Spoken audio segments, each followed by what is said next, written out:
but we do need an introduction because people might not know who we are. Well, yes. Okay, well, we can do that. Okay, I'm Ross. I'm Mark. And we are the Desktop Grenadiers. Here with... But you do prefer to be called Napoleon, I hear. No, I'm not that egotistical. Maybe a nay. I'm quite brash at times. And this is our second video. It is the second video, yeah. We plan to do all our content. We're going to try and do what people haven't done before. But then it got to the stage where we're going to do a top 3 video. But people do top 3s and top 5s and top 10s and what have you. And then we thought, well, why don't we do just a video to highlight stuff, to showcase a bit of what we're about? And it's quite a nice place to do it. We're just starting out. Let's put some nice games up on the screen, talk about them for a bit, and then people might say, oh, quite like that. Let's get into it a bit more. That's the idea anyway. Yeah, and this channel really is all about the crossover between PC and board gaming. And it's really talking to board gamers saying this is what's really good on the PC and vice versa. It's entirely subjective, of course. Yeah. But I think that all of us have very similar interests. It's just the mechanics of games that vary in the interest level, isn't it? Yes. Some people prefer card-based games and so on, some don't. Some prefer blocks. And I suppose it's highlighting stuff and being able to talk about it rather than reading it off some random review on BGG or something like that. You actually see it, you highlight it, and then hopefully this will draw a bit of conversation, some questions and stuff like that, and recommendations. Now, our top 3s are probably not going to be anyone else's top 3s, but like the PC ones we were discussing, that it's quite slim pickings in the PC world, especially compared to board gaming. It's not a golden age, is it, in PC gaming for Napoleonic, by far. Only if you count the modded games, maybe, is it a golden age? Everything gets modded, doesn't it? And there's always a Napoleonic section of a modded game, TS or whatever. And I suppose there's no time like the present to actually start sort of getting into it, I suppose. Oh, okay, so when we did these lists, we didn't know each other's lists until pretty much this morning. We didn't want any collusion and talking about it, and we just pretty much came to the table. And as with any lists, or any list you do in top 10s and 5s and whatever, there's going to be games that you really want to put in there, but just didn't quite make it for whatever reason. So for our PC games, we had these, let's call them honourable mentions. War Napoleon, which is a fantastic game that is pretty much real-time strategy on a par with Scourge of War, done by a one-man developer who's still developing it. So that's fantastic. Wars of Napoleon, Age of Odds masterpiece. As unstable as it is a fantastic game when it works. The Lego mod for Mountain Blade, it's almost like a Skyrim RPG, if that's in your thing and you're into that. Any game that comes from JTS or War Game Design Studio as it is now, their Napoleonic Battle series, you can't go wrong with any of them. And then Campaigns on the Danube, which has a fantastic Fog of War and courier system. They didn't quite make it in, but this one did. Total War Napoleon, but with a caveat. Needs to have the NTW3 mod. And why do you say that, Ross? The vanilla one hasn't stood the test of time. Wasn't amazing when it came out initially. It did the job. It looked really polished. It looked really nice, but the length of historical accuracies was huge. And what happened is a group called Lords of War got together, and pretty much I think ever since the game came out, they started to mod it, make it more historically accurate in terms of units, within the limitations of the engine, and they slowed the pace down, and they brought out almost a masterpiece. Now, we've played it together with a guy, one of the devs actually, wasn't it? And we've had some cracking goat fun in multiplayer. Absolute cracking. There's a hell of a difference on that snapshot there between the modded version on the left and the unmodded on the right. Well, that sort of sums it up. You've got your plain old vanilla version, which isn't too bad, I suppose. But the way that the Lords guys came in and changed it, it's unrecognisable. And there's two big mods that people always ask: do I go for the Darth mod? Do I go for the Lords? The NTW3? This one, 10 times out of 10. Darth mod gives you more units and just you have massive battles with the standard units. This changes it historically. I mean, look at every single uniform is different. Look at all of those orders of battle that they have. That's for the Allies and for the French. They're not as big, they're more historically accurate in terms of size. It looks amazing, you get a real feel, and if you're going to play Napoleon Total War, this is the only way to do it, in my opinion. Multiplayer is its strength. I know that they have there are campaigns for single player, or there was one, I think maybe two now. Yeah. But there was one that was definitely working, that you could play solo against the AI. And you can play but its strength was in multiplayer, isn't it? Oh yeah, 100%. I mean, the campaign's good because you got all the units carried over historically, and you can play the Peninsula campaign multiplayer with 2 people, which would be quite good. So that's my number 3. Yeah. And your number 3 is how did that get in there? I put it in the PowerPoint, mate. For me, it was all. I'm a simple guy. It was all about the aesthetics. Mm-hmm. It looked like playing toy soldiers on your living room floor when you were in your single-digit ages. It was how you wanted a Napoleonic game to look, and it was great. But it wasn't a serious simulation of Napoleonic warfare. It was a much more RTS style method of playing. The campaigns, you ended up going around with what you used to call it blitzkrieg stacks. Yeah. Taking armies out. You could soon understand how the AI worked and defeat it quite easily. It didn't, and so when a game loses its challenge, you're just going through the motions. Yeah. So, like you, I ended up going the mod route. Used Darth mod first, the various iterations of that, and I've played through the campaign countless times over the years. But this game is still on my hard drive. Oh, yeah, same with mine. And that NTW3, they're still going. Version 9 came out tail end of last year. Version 9 going. Yeah, just shows how long the guys have been working on it. And it does look nice, doesn't it? Well, it does, and when it was released, the excitement around that title was huge. It was a groundbreaking game, and so for that, its life has been extended by the mods, and that's why it had to be in my top 3 because of that. 100%. Because of that impact that the game had on the Napoleonic PC gaming community, I think. Yeah, 100%. Let's hope they bring out number 2. Which isn't out of the realms of possibility. I mean, they tend to go away with these sagas now, don't they? The Total War series, and it's a bit more Hollywood. But there we go. We can live in hope. Yeah. So, my number 2, then, is one of the WDS or JTS games. I mean, that is not a surprise. Yeah. And it was a tough choice, because there's 14 titles. And sometimes I do change my mind which is my favourite. It depends on what I'm playing at the minute. But I went for Campaign Leipzig. And this is one that I often recommend to people when they say, if I'm getting into the series, which one do you go for? Well, I always say go for the first one that has your interest. If you like Wagram and the 1805 campaigns and Austerlitz and you like 1814, go for the one that you have the most interest in, because generally they're all the same. But this one, just by the nature of the battle itself, we got some huge battles in there. Almost 500,000 men getting on for at Leipzig, maybe a tad short. You've got all different nations. You've got small battles. You've got large battles. You've got, as with any title, historical and what ifs and everything like that.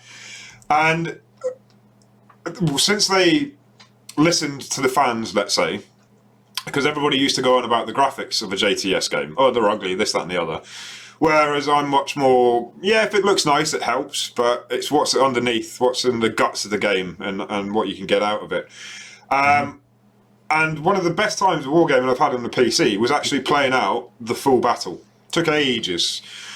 But the problem we had was we didn't play with our house rules, and it just became a little bit chaotic, and we called it a day about halfway through, because it was just an absolute mess. But getting to that Napoleon couldn't do that, could he? Napoleon ended up losing the battle. He couldn't do that. But, no, I mean, it just got too chaotic that it was so hard to keep tabs of. If we did it with house rules, that's another story. And and just the pure size. I mean, I've got an interest in Leipzig anyway, just because of, you know, the pure scale of that battle. I'd love to have been there. I'd go back in time. That would be one of my top 3 places to go. Just as a bird, overview of the battlefield and see what was actually going on, to see the sheer scale of it. Yeah. And they listened to the fans and they got the graphics up to, I think, they're really beautiful now. They really are. And they rolled it out across the whole series. And we've got ourselves a fine looking game now. There's nothing really wrong with it. And the other thing is with WDS, once you learn one system or one game, you can carry over to the rest of the 14 titles, or the whole series pretty much, everything that's in their stable.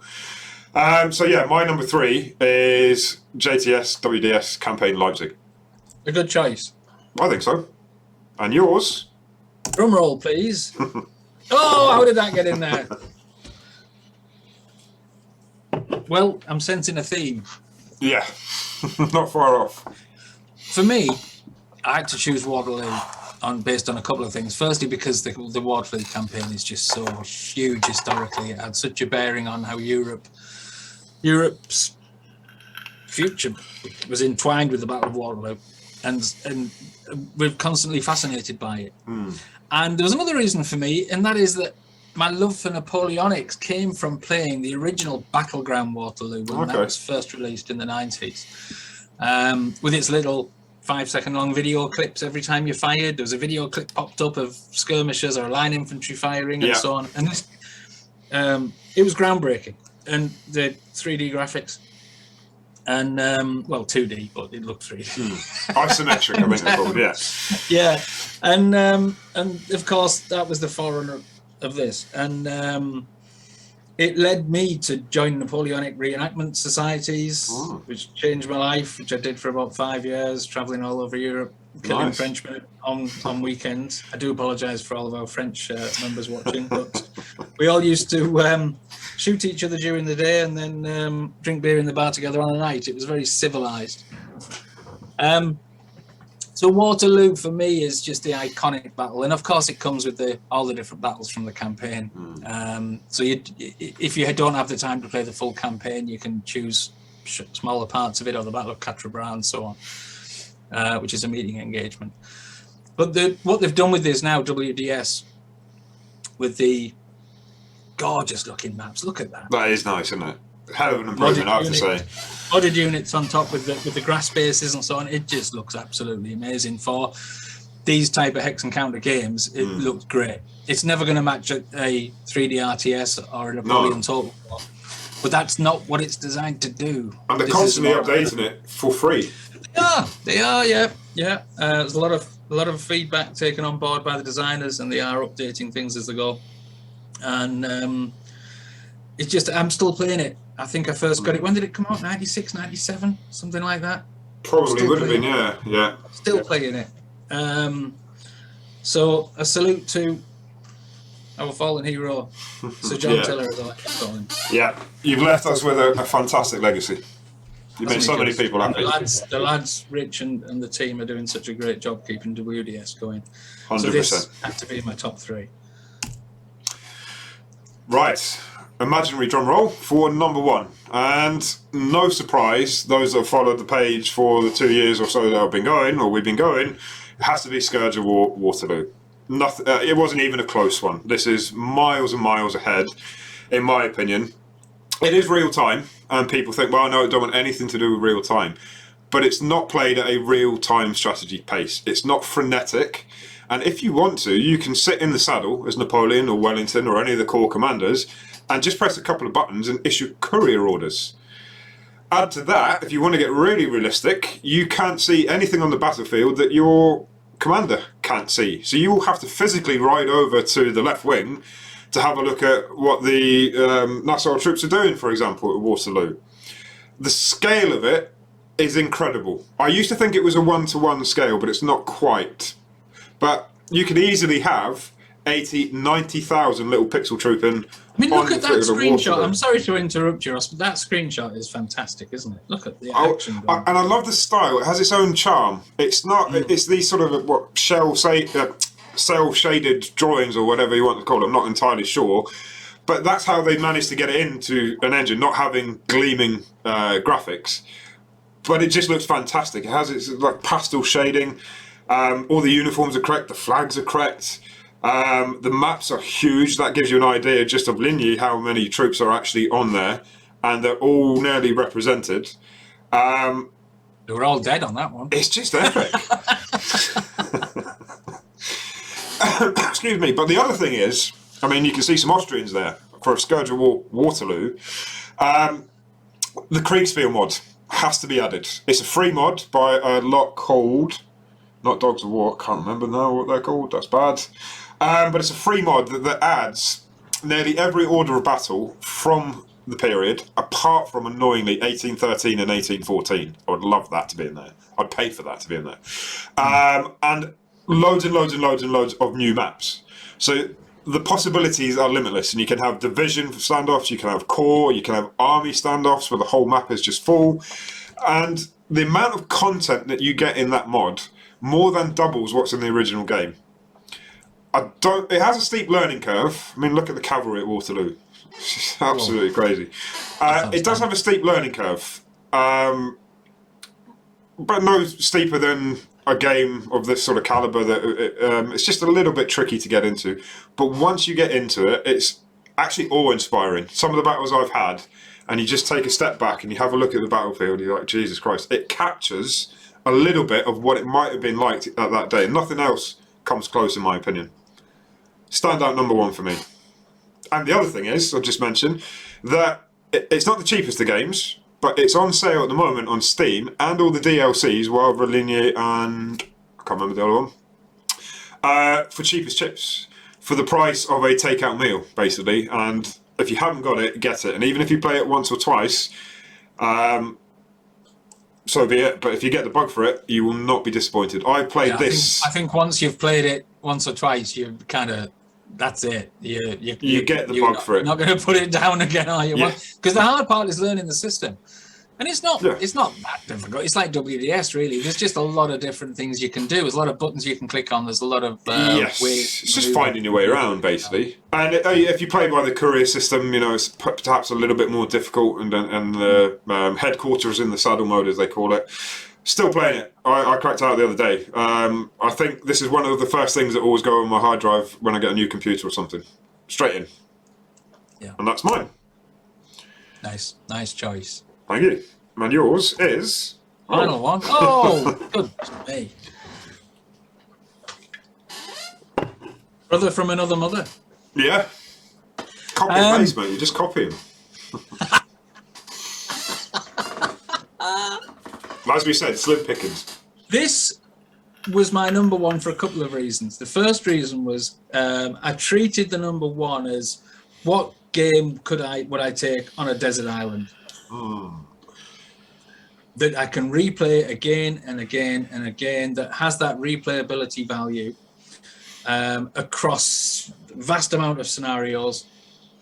And I think that this one would even defeat a solitary WDS campaign game easily. If it was compared against all 14 titles from WDS, that would be a more difficult decision. But if it's a single game, it would be this. And the reason is because it's so engaging and you become engrossed in it. And like you say, Ross, even if you're not using the hits in the saddle system, which is where you only see what the army commander sees.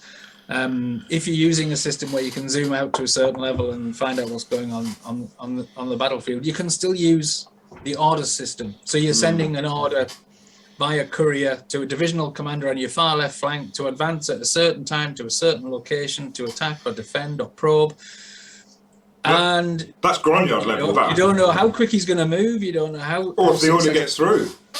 Yeah. You know, that's almost simulation, ground-yard level. That is a game in itself. It becomes this, and you're desperately watching this courier. Is he going to make it? Has the order got there? Is he going to pay attention to my order, this corps commander, or is he going to be distracted by something he's seen to his front?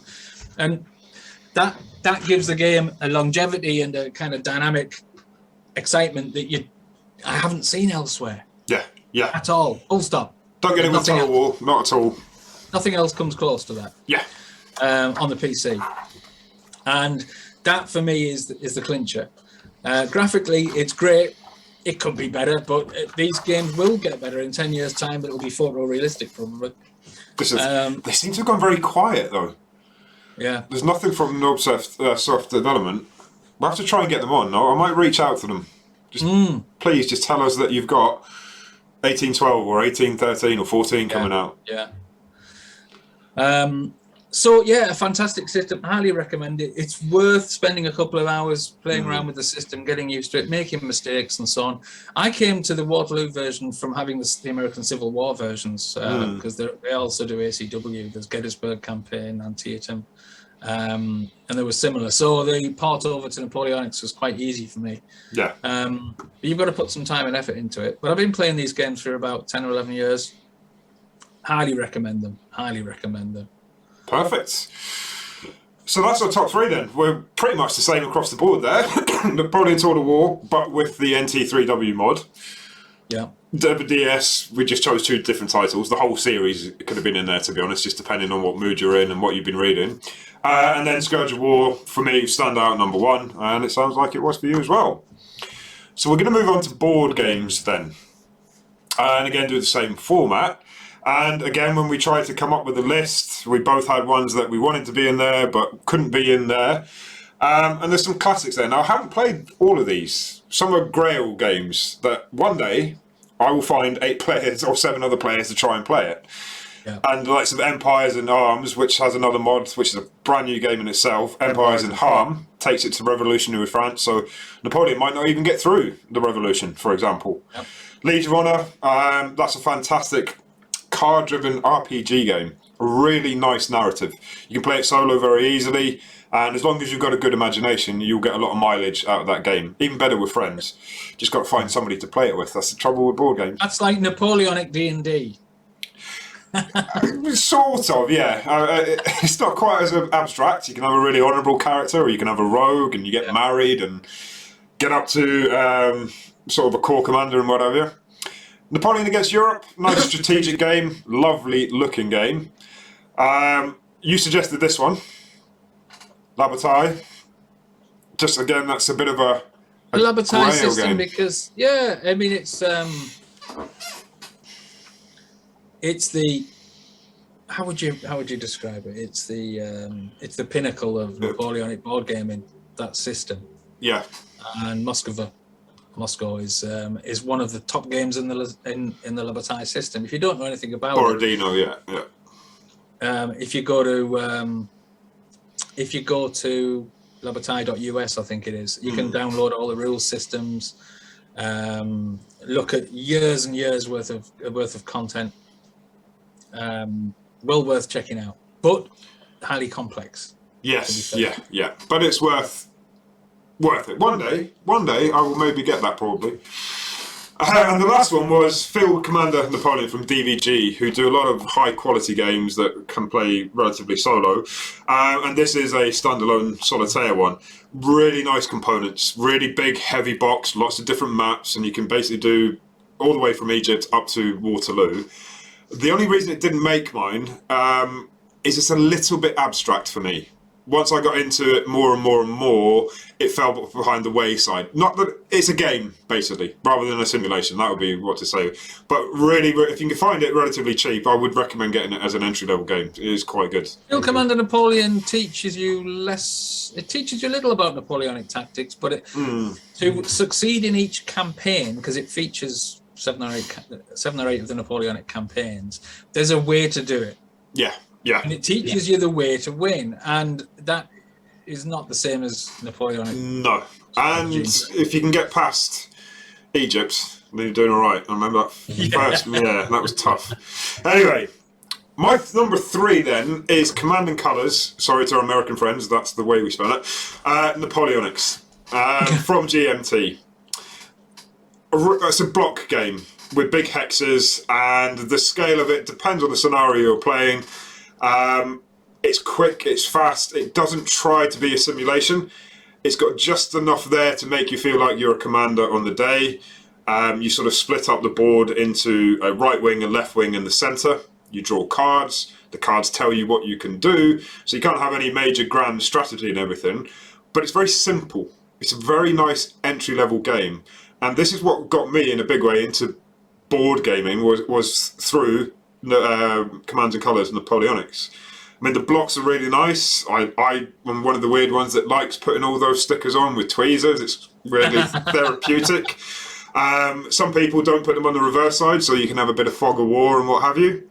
There's your cards, you get thousands of blocks, there's your dice, and you get these hexes, which from a scenario you can make up and put hills and mountains and rivers and lakes and all sorts in there. You can make a custom one if you wanted to. It's a very customizable game. There's hundreds of people, I'd say, that add their own little soldiers, minis, playing mats. Some people use different blocks, hills, and some people do a really nice job as opposed to the sort of the vanilla one. And it is part of a very large, I'm going to say franchise, I suppose, expansion, where you have each army Spanish and the Russian and the Prussian and the Austrians, the Grand Marshal one, the Epic Battle, which extends the board and gives you more cards. And then we've got another one, Le Grand Battles Napoleonics, which is on P500. So there is another one coming. Problem is, at the minute, it's quite an expensive one to get into if you want to go beyond the base game. Base game and the Marshals you could probably find quite cheap. Epic's not too bad, but good luck finding any of the army expansions at the moment. I was lucky enough to grab them when they sort of came out. I mean, it's so simplistic. The last time I went over to France, I took just the base game and I played it against my mum and dad. No idea about Napoleonic gaming. Quick 5-minute tutorial, we'll do a playthrough with it, and they picked it up. People do it with their kids. It's just so simple, and you have a blast doing it. You know, like I say, it's maybe 20 minutes you could get a game in, depending on the size. Got really nice vassal module. It's well done. And we were talking about Tabletop Simulator, I think, the other week. And this is by a fantastic collective called the Armchair Dragoons. And on Tabletop Simulator, they've basically put the miniatures in, the hex boards, set up, this is Friedland, I think it was. And instead of playing with the blocks and everything, you get almost playing with toy soldiers on your screen using a really simple rule set. Because of its simplicity, the amount of fun I've had with it, that's why it's in my top three. Great game, I got that. Yeah. Okay, your number 3. It's not the same this time as well. No, it's not the same this time. It's Hexazine's Fallen Eagles Waterloo. So there's a theme with my battle choice, isn't there? There is indeed. Now, anyone who doesn't know about the Hexazine titles, let me give you a quick run through. If you do, then you can fast forward this bit. But you've got a few different titles. You've got Waterloo, Austerlitz, Ligny, and Quatre-Bras, and more in the making, in the pipeline. Waterloo I came to because it was the first game I played in the system. Obviously, it's not the campaign; it's just the Battle of Waterloo. But it's a hex and counter game. It's at regiment level. And nice looking counters there on map. Oh, lovely. Yeah, fantastic looking counters. And they're quite simplistic. They're not too busy, but it gives you all the information that you need. Now, the strengths of this system, it's only a 20-page manual, about 20 pages of rules, maybe a few extra pages of playthroughs and so on, but only 20 pages of rules. It's quite easy to pick up, especially if you're handheld through it. And it's a turn-based system. Each turn is 1 hour. However, within an hour, each divisional or corps commander on each side will get to activate just based on a dice roll.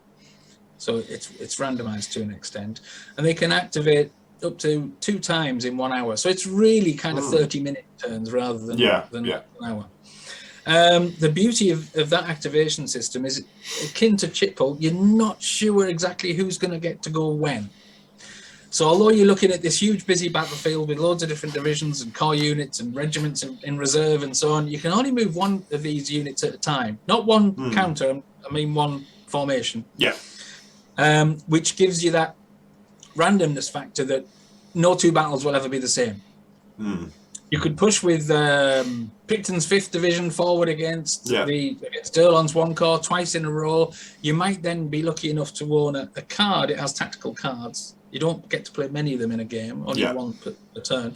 That might give him an extra push, so he can activate 3 times and crash forward. But then he's spent. Yeah, he's gone then. Yeah. He's spent. He's nothing you can do. So if the French react and come in and try and surround him, he can't do anything. He's used all of his activations that turn. It's a great battle of attrition, as it should be with it being Napoleonics. Each of the unit counters you can see on the screen there can flip over if they've reduced. Each counter has a step strength, which is the left-hand figure. Oops, sorry. Yeah. The left-hand number on the counters, and each step is approximately 100 men. So most of the counters you're looking at there are either battalions, regiments. Nice scale. I like that scale. Yeah, it's a lovely scale. So casualties are taken in kind of 50% increments, which is quite high compared to some games, but this is fairly fast playing. So you can play the full capture bra probably in one day if you're face-to-face or live on Vassal. One of the beauties of this system where you can do activations and then it's your opponent's activation, then it comes back to you, it's your activation, then it's his activation. It suits play-by-email play superb. Yeah. Because you can bang out a 15-minute activation on your way out to work and then be thinking about what you're going to do when you get home. Quite easily do 2 or 3 activations a day.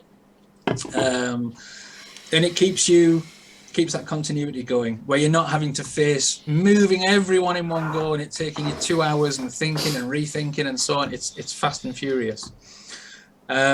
Nice looking game. The game features a couple of, I'll just be very, very quick. The game features a couple of unusual things which really, really help it work. It features fog of war for formations that are unidentified. You can't see it on that screenshot there, but when you first start a battle, units start masked. Sort of marching in and you don't know where they are. Yep. You don't know who they are exactly. It could be a dummy counter. It could be a real formation. You do not know. And that is something that is usually only captured in PC games. Yeah. That fog of war makes a huge difference. And I love it. I love it for that because you can play the system to make your opponent think you're doing something that you're not. Yeah.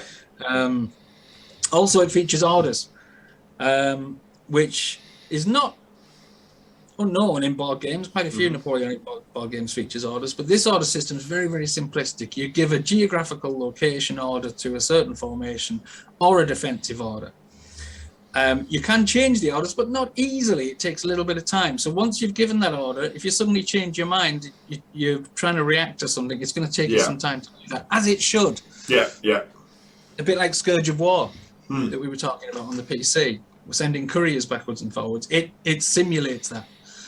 So although you've got the God mode looking at everything in one go, you do not know where everything is because of fog of war, and it will take you time to react and change your orders. And that creates this milieu of unknowns. You've got to have a battle plan. Try and stick to it. If it doesn't and you need to change it, you can do, but it's going to take you time, and then you've lost your initiative. Yeah, provided you can get the action to do it or the activation to do it. What a fantastic game it is. And this particular one, Waterloo, I've play tested all during it really perked me up during the pandemic where we were locked down, because I was play testing Fallen Eagles 2, which is due out this year. It would have come out last year if it wasn't for the pandemic and all the supply side problems, but it's due this year. And Fallen Eagles, the original, is very difficult to get hold of now, but Fallen Eagles 2, that's coming. Well, I hate this game, and I hate all of its brothers as well, because of you getting me into it. And now I'm having to look at BGG and sources and when are they coming and kind of find a nice copy. So thanks for that, mate. Yeah. Right, my number 2 then is a bit of a classic, the Old Avalon Hill, Mark McLaughlin's War and Peace. Now in its 6th iteration. Grand strategy. You're playing the whole of the war if you want, from 1805 onwards. Or you can play any number. I think they've got about 14 different scenarios that you can do.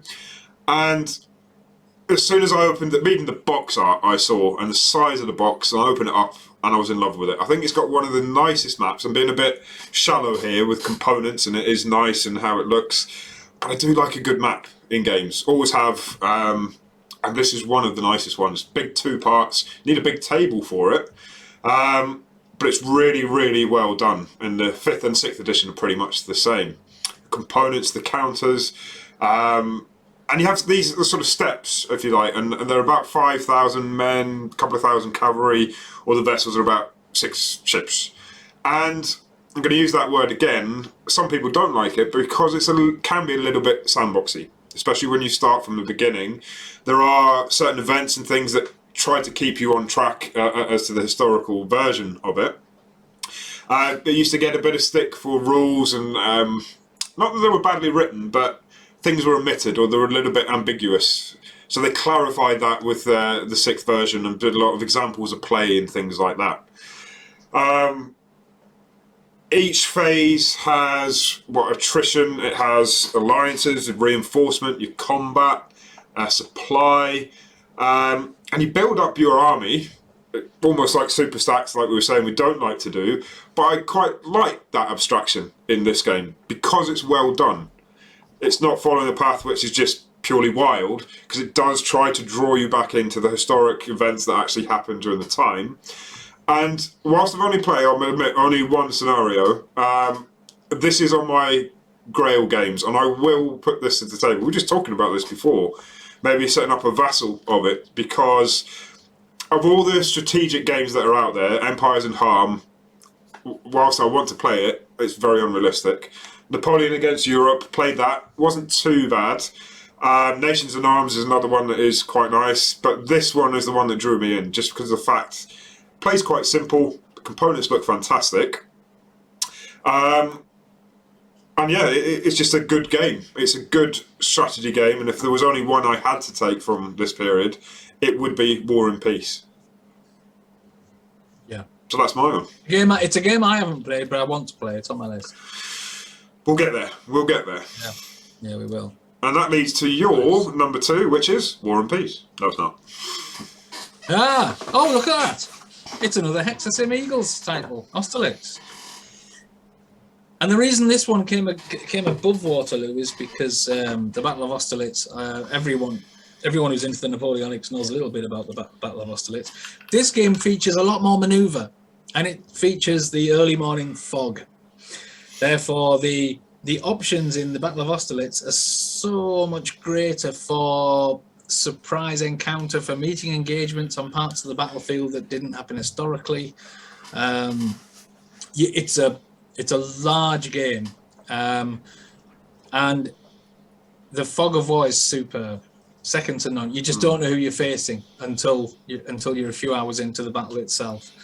The system, the rules, if you like, it features system rules, so they do not change except for small localized scenario differences between the different games. So once you've learned one, you're pretty much already there. Yeah. With the others, but Austerlitz gives you that opportunity to maneuver that Waterloo does not, because it starts off as a fixed battle. And Austerlitz, although the positioning of units is similar to how it was historically, it does give you variables with different reinforcement locations and so on and so forth. And because you've got so much more space, there are more options. You can recreate the historical battle quite easily, but it's probably best not to if you're the Allies.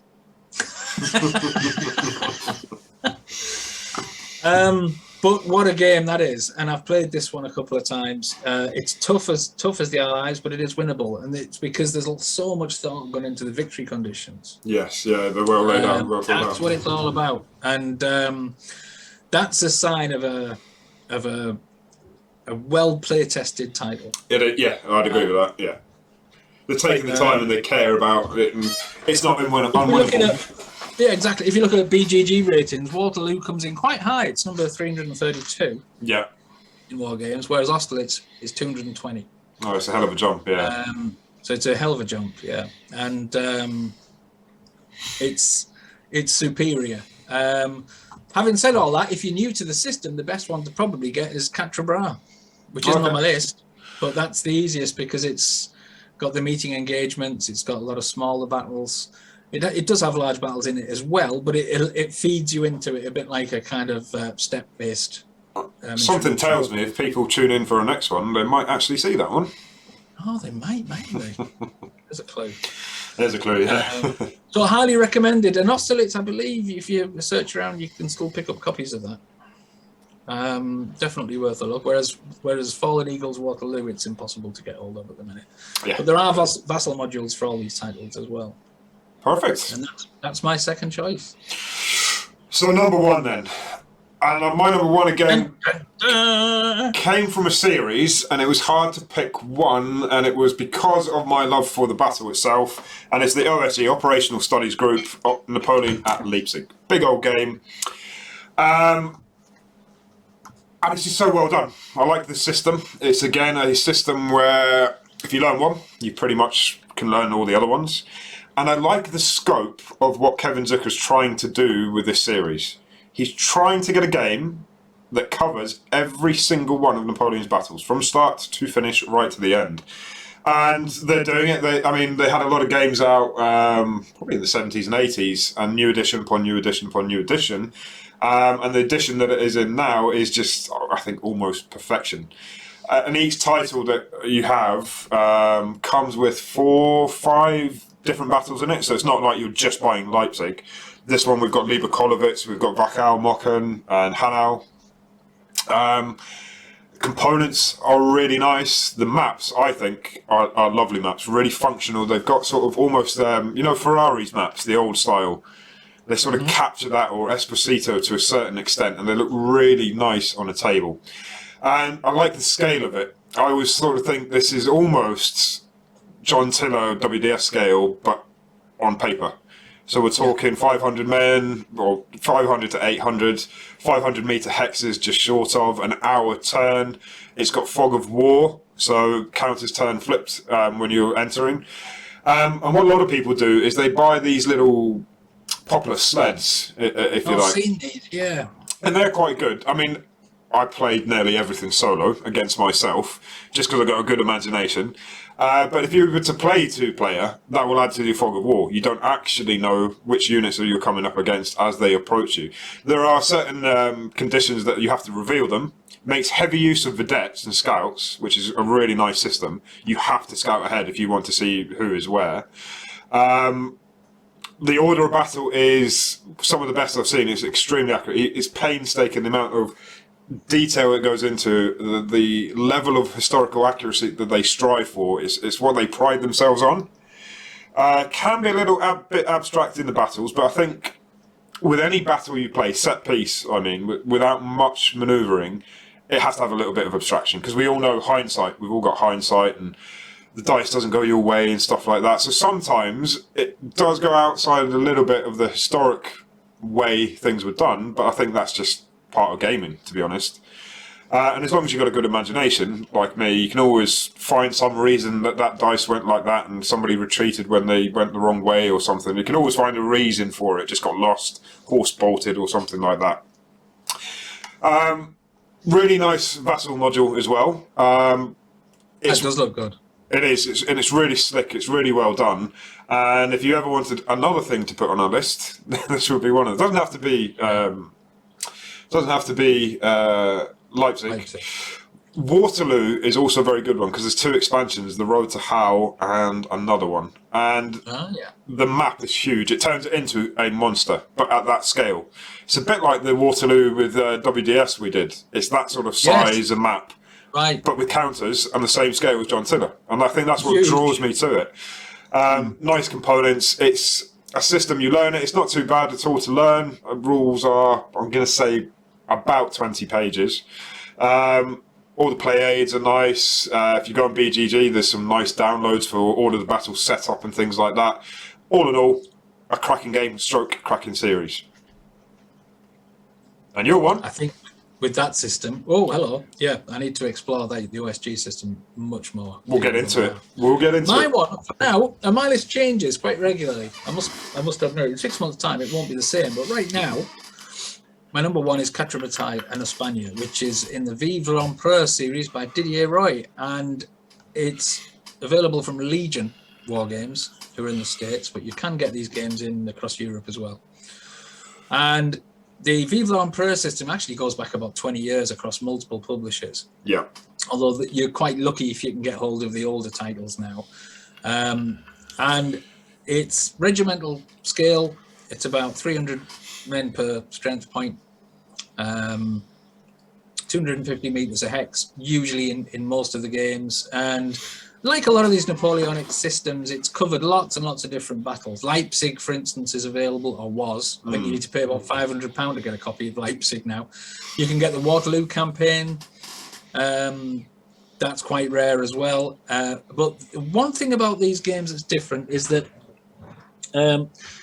rule system, medium weight, comes in maybe just over 20 pages like the other games we've been talking about today. But it gives you a lot of different command and control options.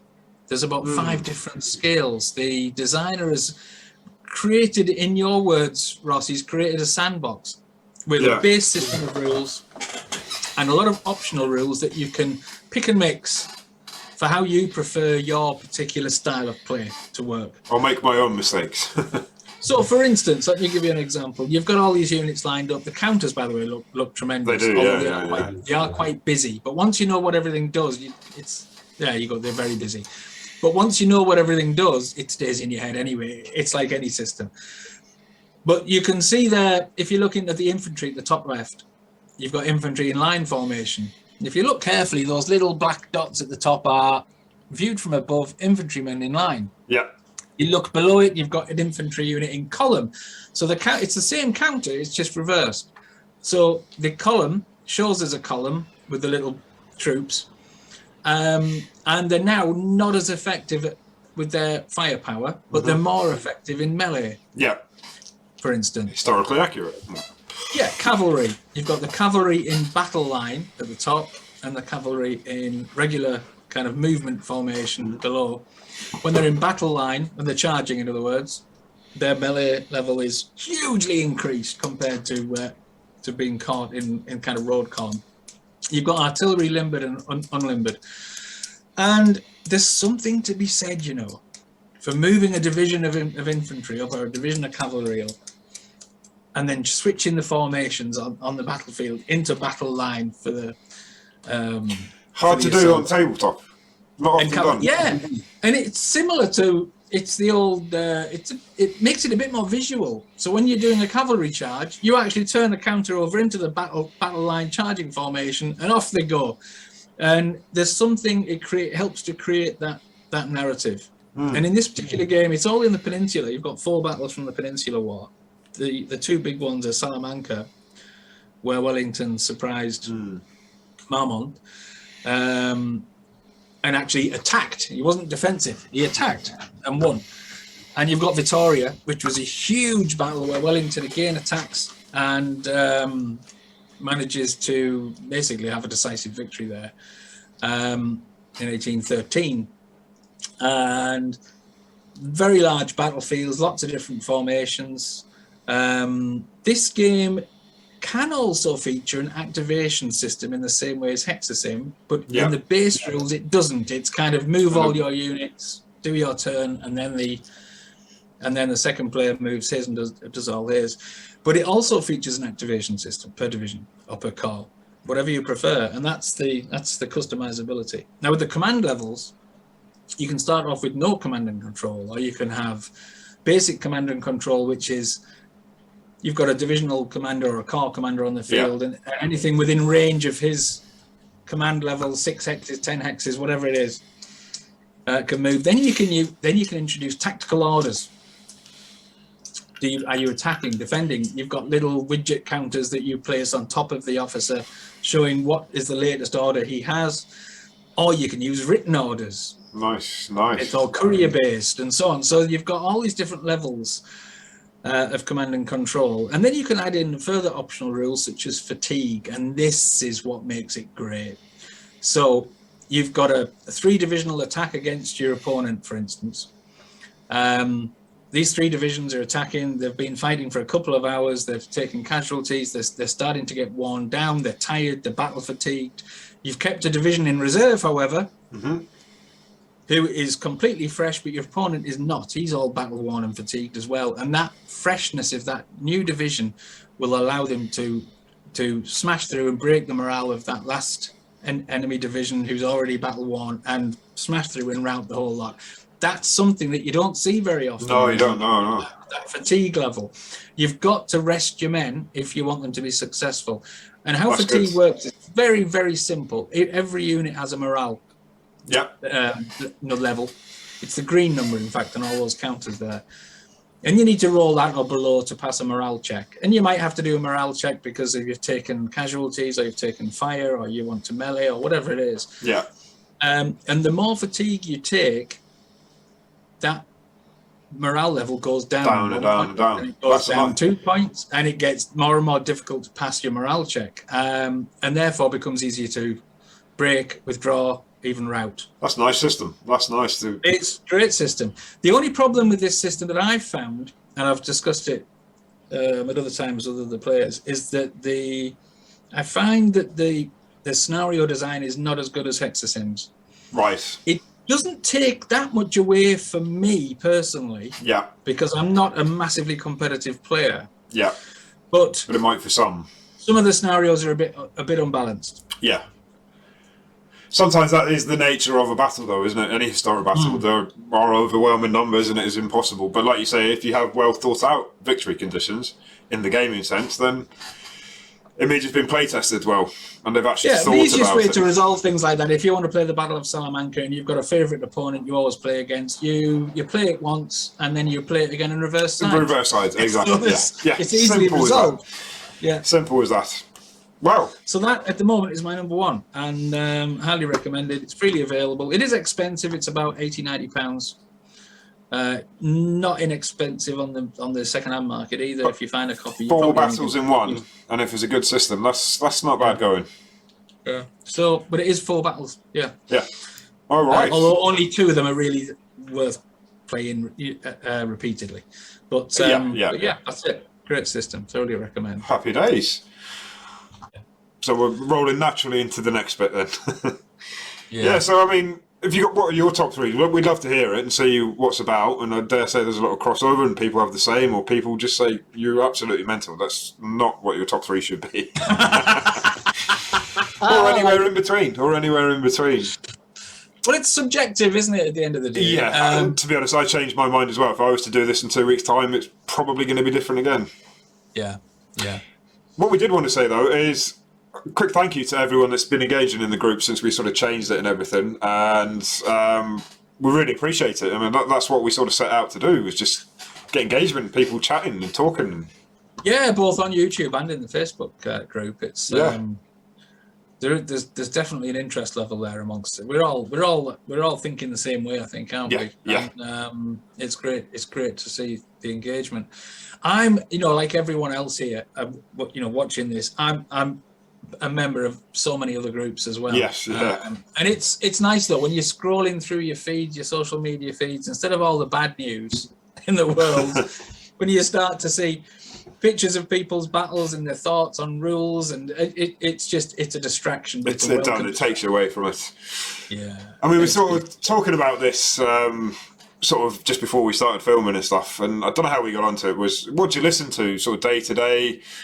When you're gaming, both agreed that we can't actually listen to anything outside. I need my full concentration for gaming, otherwise I get distracted. Short attention span. What are we talking about? All right, yeah, gaming. So I mentioned audiobooks, and I like, an audiobook here and there in the background, and sort of doing housework or whatever it is, out with the dog walking. And you mentioned podcasts, which is quite a nice thing. Oh, I do a lot of driving with my day job, and I have done for the last 10 years. And I had this revelation with Audible.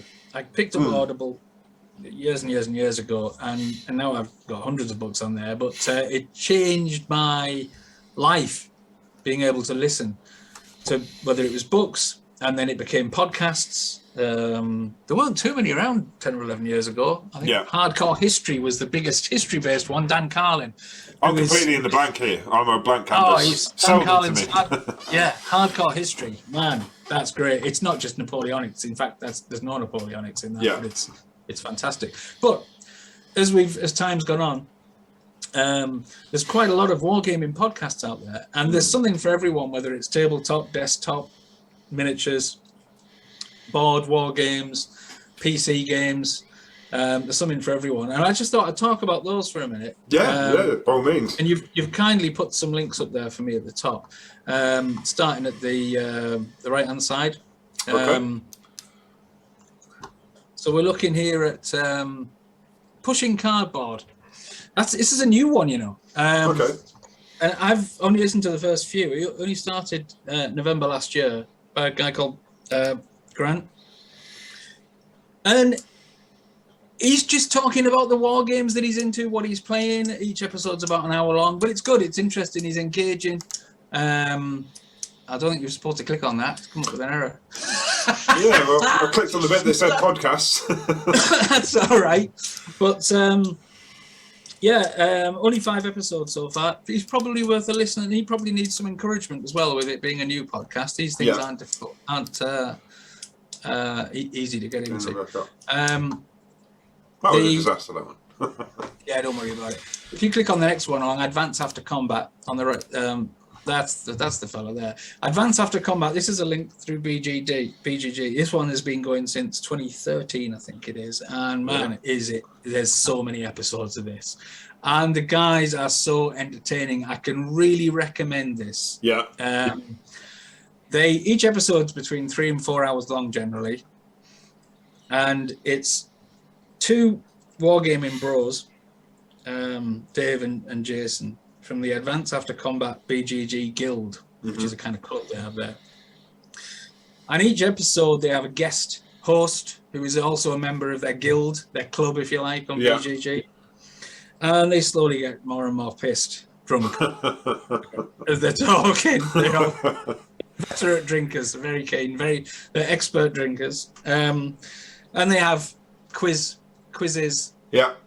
reviews, AARs, talking about which cons they're going to, but they don't pull any punches. They're very entertaining. Some episodes the guys can barely speak toward the end. Good God. So gone, but it's so funny. It's a good job we do ours on a Sunday afternoon. But man, entertaining. I mean, you know, I'm making light of it, but these guys are good, and they know what they're doing because they've been doing it for such a long time. Brilliant. Armchair Dragoons, the next one along.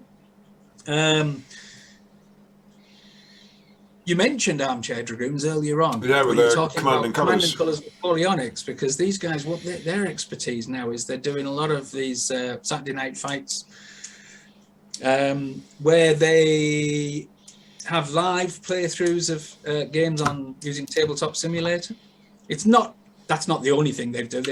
They talk about all sorts of different war games, but they've really driven the interest in using Tabletop Simulator with all its 3D models for all the versions of Command and Conquer. Entertaining guys. Their podcast's been going across. I made a note here.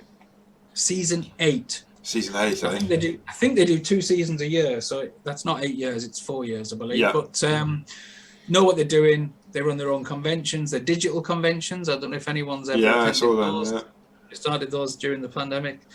Well worth a listen. They do remain sober. Okay. What about History on the Table? History on the Table is another. This guy, Matt Peterson, he started about 18 months, 2 years ago, and has since taken on a co-host, Rich Trappier, and they talk about their favourite games, their AARs, cons again, very similar to Armchair Dragoons and Advance After Combat, although it is sober again. And they do their every war game ever list, which is a kind of their best of version of all the war games that they've played. So it's not of all the war games in the world, it's just the war games that they've played. And every episode, that list gets longer and longer, and they have to Yeah, I reshuffle. can imagine. But it's interesting listening to the reasoning for scoring one game above another.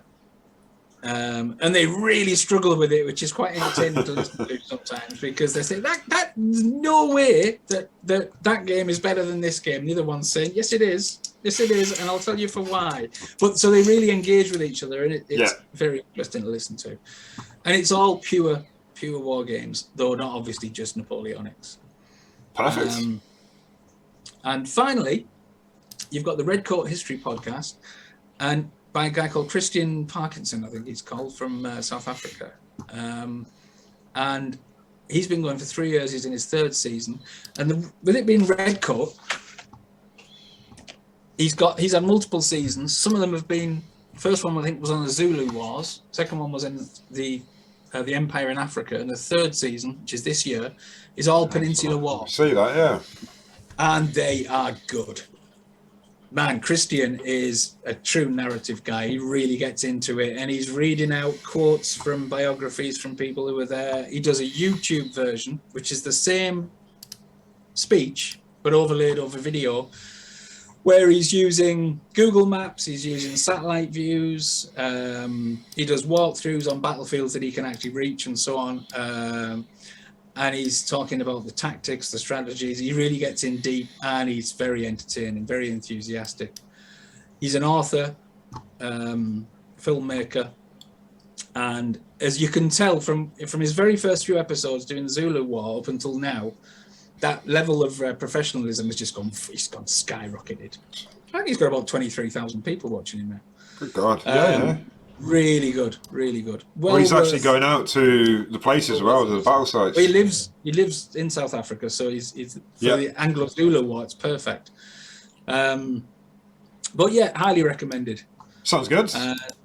There's lots of other podcasts as well, and this is not a definitive list, but those 5 that I've just mentioned to you are ones that I religiously listen to. And it can be, time is always at a premium. Yeah, I listen to them when I'm doing the washing up, when I'm hoovering, when I'm doing the housework, when I'm washing the car, when I'm driving, and I get through maybe 10 hours a week. Good God, so you get into them. Yes. Well, to be honest with you, I mean, I've often thought about podcasts. Or you see people, they paint miniatures while listening to them or something like that, or clipping counters or whatever it might be. As well. It costs you money, I'll be honest, because you end up buying games that you weren't even thinking about. that is our hobby through and through, to be honest. Yeah. I will play them, probably. Yeah. But there we go. Well, thanks for that, Mark. I mean, like I said, pure blank canvas with podcast for me, but that's interesting. And I'm going to probably end up listening to some. And as you said... Well, like I said, for me, it fills in otherwise dead time. And anything that can do that, it doesn't cost you anything. Time-wise, I'm talking about. Then it's great, and you come across new information from these guys. I've bought books, I've bought games, all sorts of different. So basically, it's going to cost me money as well as time. It's going to cost you money. Right. Well, I suppose we've been talking for ages, and people are getting bored now. Thank you very much if you have stayed to the end of this. Shall we have a quick chat about what's coming up then? And what we decided to do. Well, we know what's coming up. We better tell everyone, hadn't we? We dropped a hint earlier. Some excerpts from a battle. You want to tell everyone or us? Yeah, we're going to go to Cottbus, I think. And as Mark said, and we sort of hinted earlier, it's, I can't remember if it's Last or Fallen Eagles now. Or Rising. Which of the 3 Eagles? Last. We're going to go on Vassal. And we both chatted about how we want to do this playthroughs. We're not going to do tutorials. We're not going to do reviews. What we are going to do is get into the meat of the game, show you a couple of turns of it underway in action, and we're very much narrative players. So we're going to make it as dramatic as we possibly can. Yeah, we get giddy with it and get carried away. Yeah. No one's watching, so we'll be okay. So that's the plan. I think I'll just finish by saying again, thank you to everyone that's watching and everybody that's commenting, and we appreciate it. Any comments and suggestions, please leave them down below, as they say, and like and subscribe and all that sort of stuff. Yeah, whether it's on YouTube or in the Facebook group, we really appreciate all the comments and the time people are taking to watch stuff and give us feedback. And if you've got your own ideas with your favourite top threes and so on, please post them. We're interested to hear. Perfect. This hobby that we're all into, that's brought us all together, it's very niche. There aren't that many of us, really. One or two have come out of the woodwork, I'm genuinely which is great interested in hearing what everyone has to say, because we're always learning. We're always learning something new. That's it. And that's never going to stop. We're just doing this for the love of it, the love of the hobby. Yeah. To be honest, if one person was watching us, I'd be happy. You know, it's not about that. It's just we both enjoy it, both like to get into it. Very similar mindset when it comes to gaming, I think. And long may it continue, to be honest. Right. So thanks again, everyone. And until a few weeks' time, happy gaming. See you on the battlefield. See you later.